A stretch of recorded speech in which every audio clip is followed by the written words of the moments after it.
अस्सलाम वालेकुम। सिंधी इन्फो सां गॾु आऊं आहियां अब्दुल क़यूम। दोस्तो असांजे चैनल ते 10,000 सब्सक्राइबर पूरा थी विया आहिनि। इन सभ में अवां दोस्तनि जो साथ शामिल आहे। हिकु यूट्यूबर लाइ पहिरियों 10,000 जो आंकड़ो क़ीमती शइ हूंदो आहे। तव्हांजी महिरबानी जिन चैनल खे सब्सक्राइब कयो उन्हनि सभिनी जी महिरबानी जेके रोज़ानो वीडियोस ते कमेंट कंदा आहिनि, लाइक कंदा आहिनि ऐं व्यूज़ ॾींदा आहिनि।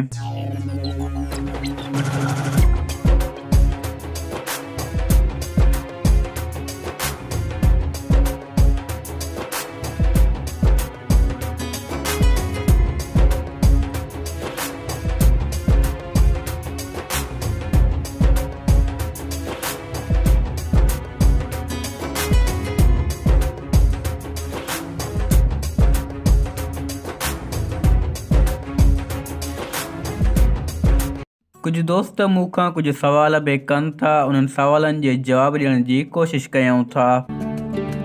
पहिरियों सवाल, तव्हां किथां जा आहियो?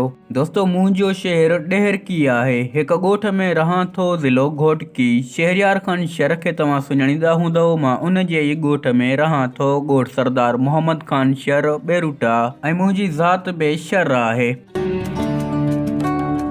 तव्हां एडिटर कहिड़ो यूज़ कंदा आहियो? इहो सवाल बि अक्सर दोस्त पुछनि था। दोस्तो, मूं जेके बि वीडियोस ठाहींदो आहियां सभु काइन मास्टर एप्लीकेशन तां ठाहींदो आहियां। तव्हांजो व्हाट्सएप नंबर कहिड़ो आहे? अक्सर दोस्त व्हाट्सएप नंबर बि मूंखां पुछनि था। जेकॾहिं तव्हां मूं सां कॉन्टेक्ट करणु चाहियो था त चैनल जे अबाउट में तव्हांखे ईमेल एड्रेस मिलंदी, ईमेल करे सघो था। फेसबुक ते बि ऐड करे सघो था। मुंहिंजो व्हाट्सएप नंबर 034333274338 आहे। अक्सर इहो बि पुछो वियो आहे त आवाज़ रिकॉर्डिंग लाइ माइक कहिड़ी यूज़ कंदो आहियां। जवाबु दिलचस्प आहे। रिकॉर्डिंग लाइ हिन वक़्तु का बि माइक नथो यूज़ कयां। मोबाइल जी पंहिंजी माइक तां रिकॉर्डिंग कयां थो। मूं वटि मोबाइल रियलमी 5 आहे। पहिरियां बोया जी माइक हुई लेकिन उहा ख़राब थी वई। हिन वक़्तु मोबाइल जी माइक यूज़ में आहे। उमेद आहे आवाज़ तव्हां ताईं क्लियर पहुचंदो हूंदो। कुझु दोस्त इहो बि पुछंदा आहिनि त पंहिंजो चहिरो छो नथो ॾेखारियां। असांजूं वीडियोज़ डॉक्यूमेंट्री टाइप आहिनि। चहिरे ज़ाहिर करण जी ज़रूरत न पवंदी आहे। तव्हां बि आसानी सां असांजी ॻाल्हि सम्झी वेंदा आहियो। इनशाला जल्द वीडियो में बि ईंदुमि। जेकॾहिं तव्हां मूंखे ॾिसणु चाहियो था त फेसबुक ते ऐड कयो या इंस्टाग्राम ते फॉलो कयो। लिंक तव्हांखे हिन वीडियो जे डिस्क्रिप्शन में मिली वेंदी। तव्हां रोज़ानो डेली वीडियोज़ छो नथा अपलोड कयो? कुझु दोस्त इहो बि पुछनि था।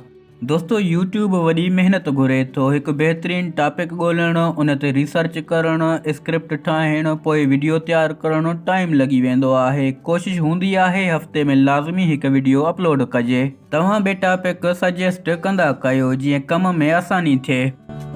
आख़िर में मूंखां अक्सर पुछनि था त मां अर्निंग केतिरी कयां थो, मतिलबु हितां पैसा केतिरा कमायां थो। दोस्तो, हाणे सां ई जेकॾहिं पैसनि जो सोचियोसीं त पोइ घणी देरि ई कमु न हली सघंदो। पर हिकु शौक़ु आहे वीडियोस ठाहिण जो। पंहिंजी बि मालूमात वधी रही आहे, तव्हां ताईं बि पहुचायूं था। सिंधी ॿोली खे बि प्रमोट कयूं था। मुंहिंजो टारगेट 1 लख सब्सक्राइबर आहिनि। पोइ अर्निंग जी बि टेंशन कंदासीं।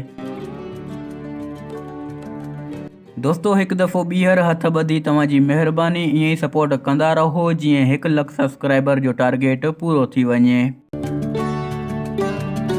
वीडियोज़ खे लाइक ज़रूरु कंदा कयो। इन सां असांजो यूट्यूब ते फ़ाइदो थींदो आहे। इनशाला सिंधी इन्फो तां मालूमाती वीडियोज़ जो सिलसिलो जारी रहंदो। वीडियो पसंदि आई आहे त हिन वीडियो खे बि लाइक ज़रूरु कंदा। मिलंदासीं अगली वीडियो में। अल्लाह हाफ़िज़।